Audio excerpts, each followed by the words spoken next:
কৰিবে প্ৰশ্ন বুলি ক'লে ভয়ো লাগে আকৌ হৰি ৰাম কৃষ্ণ কৃষ্ণ সুদূৰ যোৰহাটৰ পৰা অহা অনিল দেৱী বাপজনাৰ চৰণ কমলত আমি ভক্তিভাৰা সেৱা নিবেদন কৰিছোঁ। লগতে এই আধ্যাত্মিক অনুষ্ঠানত উপস্থিত হোৱা সকলো লোকেই মোৰ আন্তৰিক সেৱা শ্ৰদ্ধা আৰু সেৱা নিবেদন কৰিছোঁ। আৰু মই এটা মনত উদয় হোৱা এটা প্ৰশ্ন আপোনাক পৰা জানিব বিচাৰিছোঁ।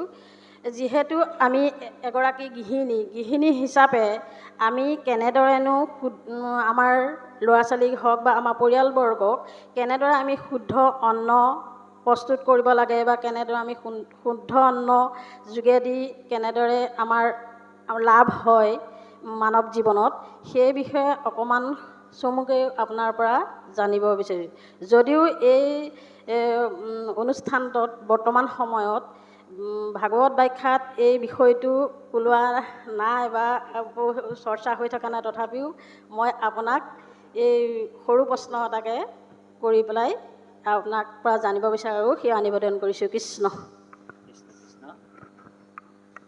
কৃষ্ণ ভক্তি মাতৃ আইগৰাকীৰ শ্ৰীচৰণ কমলত আমি ভক্তিভাৱেৰে সেৱা জনালোঁ। কৃষ্ণ বৰ সুন্দৰ প্ৰশ্ন, সামাজিক প্ৰশ্ন, যি সকলোৰে উপকাৰ প্ৰশ্ন। আমাৰ আইগৰাকীক আমি সেৱা জনাইছোঁ আৰু ভগৱন্তই তেওঁৰ সুস্বাস্থ্য দীৰ্ঘায়ু কামনা কৰা হৈছে। আৰু এই প্ৰশ্নটো এনেকুৱা যে গৃহিণীসকল মানে আমাৰ ভক্তিমাতৃ আইসকলে কেনেকুৱা আহাৰ মানে প্ৰস্তুত কৰি আমাৰ ল'ৰা ছোৱালীবিলাকক যদি খোৱালে আমাৰ ল'ৰা ছোৱালীবিলাকৰ জ্ঞান আৰু ভক্তিৰ উদয় হ'ব, সেইটোৱে হৈছে প্ৰশ্নটোৰ মূল বিষয়, হয়নে বাৰু? তো ইয়াৰ প্ৰশ্নৰ উত্তৰতে এটাই কথা সোমাই আছে, সেই আমি সাত্বিক অন্নটো কেনেকৈ প্ৰস্তুত কৰিম, ইয়াৰ পৰা আমি বুজিব লাগিব। এতিয়া সাত্বিক অন্নটো আমাৰ কেনেকুৱা হয় যে ভগৱন্তক অৰ্পণ কৰা যি অন্ন সেইটোৱে সাত্বিক অন্ন বুলি কোৱা হৈছে দেই। সেইকাৰণে ভগৱন্তক অৰ্পণ নকৰা অন্ন আমি খাব নালাগে। এতিয়া ভগৱন্তক কি অন্ন অৰ্পণ কৰিম? যিটো ভগৱন্ত খাই ভাল পায়, হয়নে বাৰু?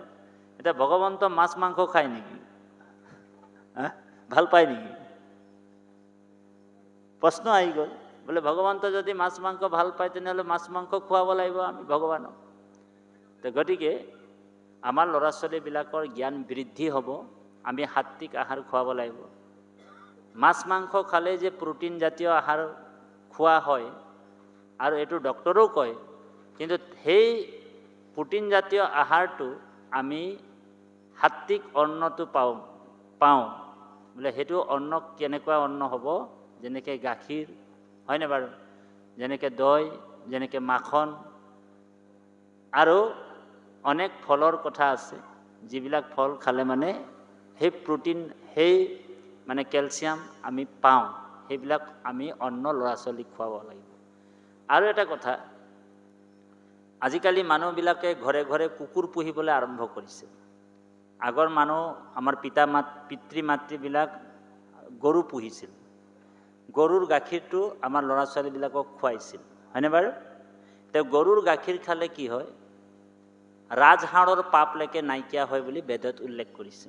সেইকাৰণে শিশুসকল আমাৰ ঋষিমুনিসকলৰ যি আদি যুগতে সনাতন যি ধৰ্মৰ যি মানে আমাৰ ঋষিমুনি আছিল, আগতে ঋষিসকলৰ ল'ৰা ছোৱালীবিলাককো কামধেনু, আপোনালোক জানে বশিষ্ঠ মুনিয়ে কামধেনু পুহিছিল, হয়নে বাৰু? আৰু নন্দিনী গায়ো পুহিছিল। তো ভগৱানৰো মানে এইবিলাক গৰুৰ নাম আছিল। কিন্তু সেই গৰু পুহিছিল কিহৰ কাৰণে? গৰুৰ প্ৰত্যেকটা অংগ প্ৰত্যংগ আমাৰ মানে ভগৱন্তই বিদ্যমান হৈ থাকে। গৰুটো গোপদে বেদক বুজায়, পাল মানে ৰখীয়া, ভগৱানৰ নাম হৈছে গোপাল আৰু গৰু ৰখীয়া। আৰু সেইকাৰণে আমাৰ পিতৃ মাতৃয়ে গৰু পালন কৰিছিল আৰু গৰুৰ গাখীৰ খাইছিল। গৰুৰ গাখীৰ খালে কি হ'ব? আমাৰ মানে যিমান মানে প্ৰটিন আছে বা যিমান কেলছিয়াম আছে, যি আছে, আপুনি সেই তত্ত্ববিলাক মানে গাখীৰতে পাই যায়। সেইকাৰণে আমাৰ মানে পিতৃ মাতৃসকলে গৰু পুহিছিল আৰু আমাক গাখীৰ খুৱাইছিল। আৰু গাখীৰ যিসকলে খায় তেওঁলোকৰ বুদ্ধিবিলাক বহুত চোকা হয়, জ্ঞানটো বহুত চোকা হয়। আৰু যদি মাছ মাংস যদি আমাৰ ল'ৰা ছোৱালীবিলাকক খুৱাওঁ তেনেহ'লে তেওঁলোকৰ মানে শাৰীৰিকভাৱে তেওঁলোক উত্তেজনা হয়, সেইকাৰণে অলপতে খং উঠে। আজিকালি ভকতবিলাকৰ বহুত খং, চাবচোন সমাজবিলাকত কিয় ইমান খং? তাৰমানে আহাৰটো আমাৰ গণ্ডগোল হৈ আছে। আমি নামো গাইছোঁ, ঠিকে আছে, কিন্তু আহাৰটো আমাৰ গণ্ডগোল হৈ আছে। বোলে ঘৰত গৈ কিনি মাছে মাংসই দবা পিটা ঔ হৰি ঔ ৰাম। তো একফালে বোলে জমা হৈছে নামৰ পুণ্যটো আৰু একফালে মানে আমাৰ ওলাই ওলাই গৈ আছে। তো সেইকাৰণে নাম গোৱা জন্তু এনেও সাত্বিক আহাৰ খাবই লাগে ঈশ্বৰৰ, কাৰণ ঈশ্বৰ কৈছে যে সৰ্বে ভূতেষু মানে হৃদয়ত মই আছোঁ।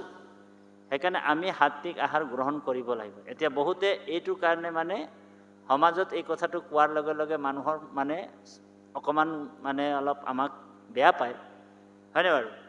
এতিয়া বহুতে কয় যে সংঘৰ মানুহবিলাকে গাহৰি পালন কৰিলে, হয় নাই, কুকুৰা পালন কৰিলে এঘৰীয়া কৰে, আমুক কৰে তামুক কৰে, খুব মানে আমাৰ ওপৰত মানে এটা বাক্য প্ৰয়োগ কৰি থাকে। কিন্তু এটা কথা, আমি কাকো এঘৰীয়া কৰিব নাপায়, হয়নে বাৰু?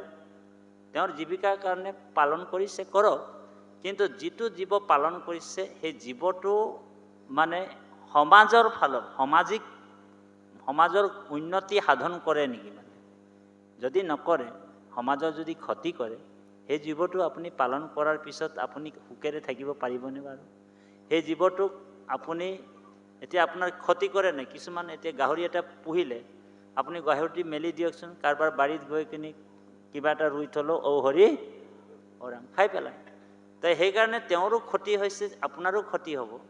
গতিকে সেইটো যদি নকৰি আপুনি গৰু এটা পুহিছে, গৰুটো এৰাল দি কিনি ধুনীয়াকৈ যদি ঘাঁহ চাহ খুৱাই আপুনি ধুনীয়াকৈ ৰাখিছে, গৰুৰ গাখীৰটো কিমান উপকাৰ, সেইটো নকৰি যদি আপুনি গাহৰি পালন কৰিছে, কৰক বাৰু, বিজ্ঞানসন্মতভাৱে পালন কৰিছে, ক'ৰবাত অলপ দূৰত আঁতৰত কৰক, যাতে সমাজৰ ক্ষতি নোহোৱাকৈ আপুনি পালন কৰক।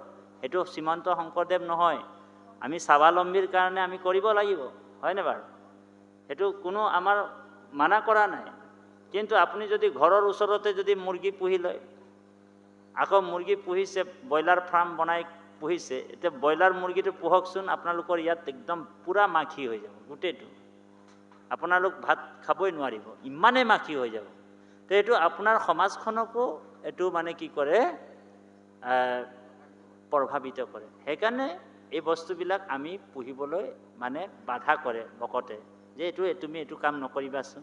আকৌ সেইটোকে আকৌ কোনোবা উল্টা মতলব আনে যে এইটো কাৰণে মানে মানুহটোক এঘৰীয়া কৰি দিলে। এঘৰীয়া কৰাৰ কথা নহয়, আপোনাৰ বিবেকটো, আপোনাৰ যি মানে বুদ্ধি আৰু যিটো জ্ঞান, আমি বুজি পাব লাগে যে মোৰ কাৰণে কোনোবা 10জন যাতে 10জনৰ ক্ষতি নহয়, এই কথাটো আমি সদায় বুজিব লাগিব, হয়নে বাৰু? তেনেকুৱা ধৰণৰ আমি চলিব পাৰোঁ। অকল গাহৰি মুৰ্গী পালন কৰিলেই যে মই জীয়াই থাকিব পাৰিম, এইটো কি লিখা আছে নেকি ক'ৰবাত? বা পাইসকল আপোনালোক চিন্তা কৰক, বোলে গাহৰি মুৰ্গী নোপোৱাকো আমাৰ আইসকলে দেখোন তাঁতৰ শাল হেৰি কৰি কিনি কিমান পইচা গামোচা বৈ কিনিয়ে ঔ হৰি ঔ ৰাম কিমান টকা গোটাই ল'ব পাৰে। আৰু বহুততো ব্যৱসায় আছে, বহুত ব্যৱসায় আমাৰ আছেনে বাৰু?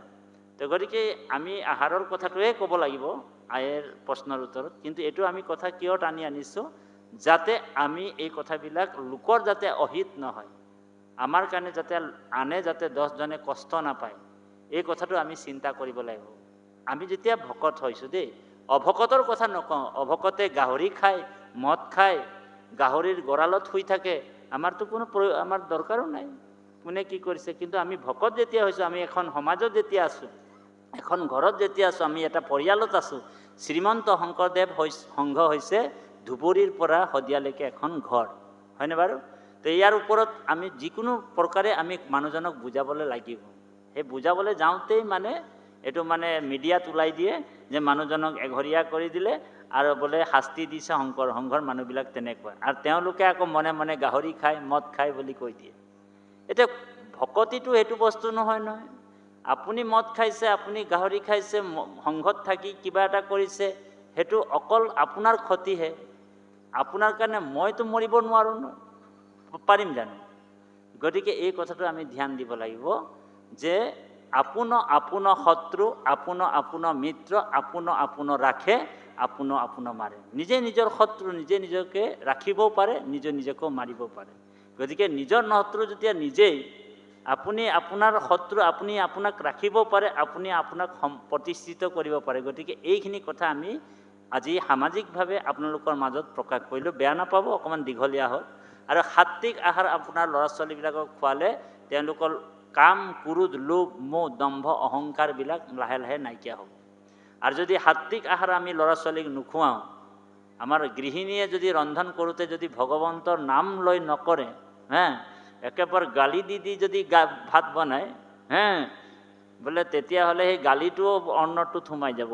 হৰি ৰাম। আৰু সেই অন্নটো যদি আমি ল'ৰাটোক খুৱাই দিওঁ, ছোৱালীজনীক খুৱাই দিওঁ, নিজৰ স্বামীজনক খুৱাই দিওঁ, তেতিয়া তেওঁ অন্নটোত সেই শব্দটো সোমাই গ'ল, শব্দ ব্ৰহ্ম নহয় জানো?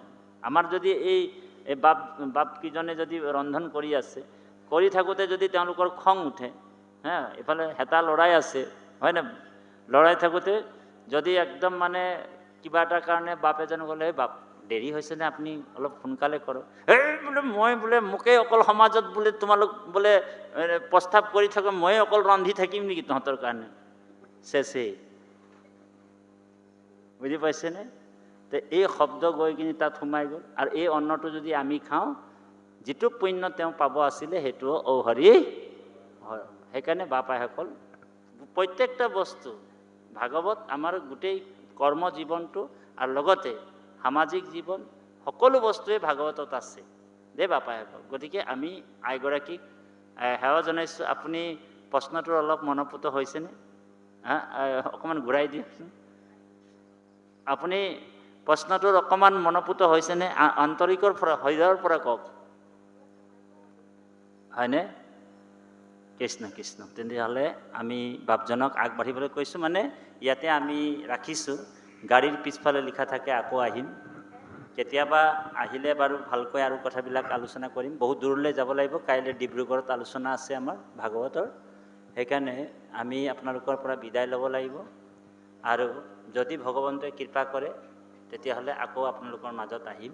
কৃষ্ণ আইসকল, গতিকে আমিও চেষ্টা কৰি আছোঁ যাতে সমাজত যাতে শুদ্ধভাৱে সাত্বিকভাৱে আমি থাকিবলৈ যত্ন কৰোঁ, যাতে ঈশ্বৰে সকলোকে তেনেকৈ কৃপা কৰি থাকক। সদায় ভগৱন্তক এটা কথাই প্ৰাৰ্থনা জনাব, ভকতৰ সং যাতে পাওঁ আৰু এনেকুৱা ঈশ্বৰৰ নাম গুণ লৈ ঘৰখনকো যাতে এটা মন্দিৰ নামঘৰ বনাই ৰাখিব পাৰোঁ, ঘৰখনত এটা পৰিৱেশৰ সৃষ্টি কৰিব পাৰোঁ। সেইটো ভগৱন্তক সদায় জনাই থাকিব, প্ৰাৰ্থনা কৰি থাকিব। এদিন ভগৱন্তই কৃপা কৰিব। যেনেকৈ মাছ খোৱা মানুহ এজনে মাছ এৰিব পৰা নাই, ভগৱানক সদায় এপ্লিকেশ্যন পেলাই থাকিব লাগিব, প্ৰভু যেনে তেনে মোক মাছটো এৰাই দিয়ক, মাছটো এৰাই দিয়ক। ৰাতিপুৱা গধূলি এপ্লিকেশ্যনখন পেলাই থাকিব লাগিব। তেতিয়া ভগৱানে এদিন এনেও কৃপা কৰিব, মাছটো এনে এৰাই দিব, হয়নে বাৰু? যদি তেওঁ এপ্লিকেশ্যনখন ভগৱানক নজনায় তেতিয়াহ'লে মাছটো কেনেকৈ এৰিব পাৰিব? এৰিব নোৱাৰিব নহয়, হয়নে বাৰু? কৃষ্ণ। তো এপ্লিকেশ্যনখন আমি পেলাইছিলোঁ, সেইকাৰণে বাপেও নাখায়, আমিও নাখাওঁ। আজি 17 বছৰ আমি নোখোৱাকৈ আছোঁ। সেইবুলিতো তাঁতি বাপৰ বোলে শৰীৰটো জহি খহি গৈছে জানো? 17-18 বছৰ আমিতো সাত্বিক আহাৰ খাই আছোঁ, না মাছ মাংস খাওঁ, হয়নে বাৰু? না বোলে ডিম চিম খাওঁ, একোৱে নাখাওঁ। আৰু গাখীৰো নাখাওঁ, বোলে আমাৰ ফালে গাখীৰো পাবলৈ টান। তথাপিও গৰু এজনী আনিছোঁ আৰু উপায় নাই। কৃষ্ণ। হয় ৰাখিম আৰু ইয়াতে ৰাখিছোঁ, ইয়াতে ৰাখিম বাৰু, হয়নে? আমি ৰাখিলে বেয়া পাব নেকি আপোনাৰ? হৈছে হ'ব 11 বাজিলে। আৰু বা কেনেধৰণে আমি সন্তানবিলাক জন্ম দিব পাৰোঁ, নহয়নে, এজন ভাল সন্তান হিচাপে। গতিকে এই প্ৰশ্নটোকে কৰিছিলে। গতিকে আমিও এই আইগৰাকীৰ প্ৰশ্নটোতে দুটামান কথা আমি যোগ কৰিব বিচাৰিছোঁ বাপজনাৰ লগতে। গতিকে কথাটো এইটোহে যে আচলতে আমি এটা যদি ভাল সন্তান বিচাৰিবলৈ যাওঁ, তেতিয়া প্ৰথম কথাটো হৈছে যে আমি 3টা বস্তু শুদ্ধ কৰি ল'ব লাগিব। প্ৰথমটো হৈছে খাদ্য, 2 নম্বৰটো হৈছে বাক্য আৰু 3 নম্বৰটো হৈছে কায় নহয়নে গতিকে প্ৰথম কথাটো হৈছে কি যে আমি আইসকলৰ পঞ্চশুনা পাপ আছে নেনে প্ৰতিদিনাখনেই লাগে এই পঞ্চশুনা পাপটো মোচন কৰি যি আহাৰ প্ৰস্তুত কৰিব সেয়া ভাত নহয় সেয়া প্ৰসাদ যিদিনাখন আপোনালোকে গুৰু সেৱা কৰি ৰন্ধন কৰিব সেইদিনাখনে আপোনালোকক